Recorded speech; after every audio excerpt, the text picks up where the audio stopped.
Но, каже Господь, притерпівши до кінця, лиш тот спасеться.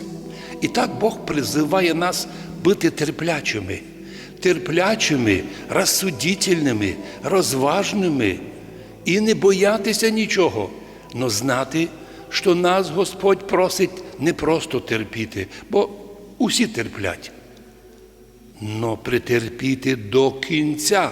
Вот подвиг християнина. Господи, благослови наших людей, що ми в Закарпаттю православні 1150 років, і наш народ усе мав образ терпіння, не безсмисленого, а осознаного, свідомого терпіння во Христі Ісусі ради спасення душі. І іменно терпіння народ наш має. І за цього православного терпіння ми віротерпимі. Ведь ми потерпіли, і ми ради мира, ради єднання, ради інтересів общих у державі, ми терпимо всіх. Ми не мусимо вірити, як другі вірять, але ми вважаємо їх як право їх на виконання своїх релігійних переконань. І що ж роблять ті люди, котрі видять, що вони войовничі атеїсти, ведь захватчики храмів, то войовничі атеїсти, то не просто люди нецерковні, то люди воїнственні. Вони йдуть бити християн, їм то радо робити.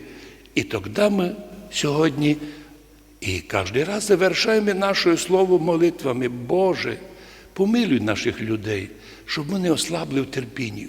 Дай нам, Боже, мати таку силу, щоб ми свідомо потерпіли раді Христа, раді спасення душі.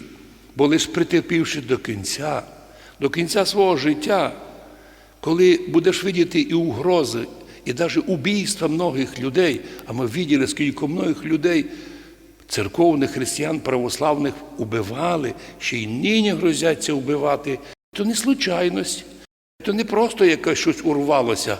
Ні, то посліднє время. Після війн, катаклізм, потопів, потім появляться війни, воєнні слухи, потім появлять нові болезні. І вдруг на самому верхові і вас, християн, почнуть бити, вбивати, переслідувати.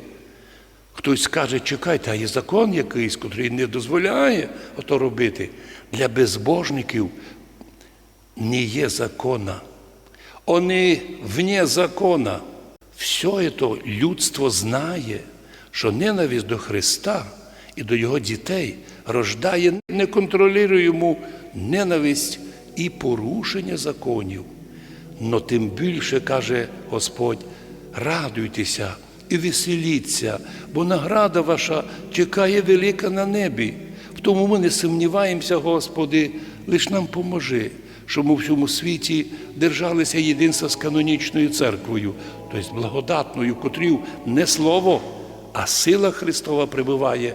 І туй би діти Божі, а в вічності і наслідники Царства Божого. Амінь.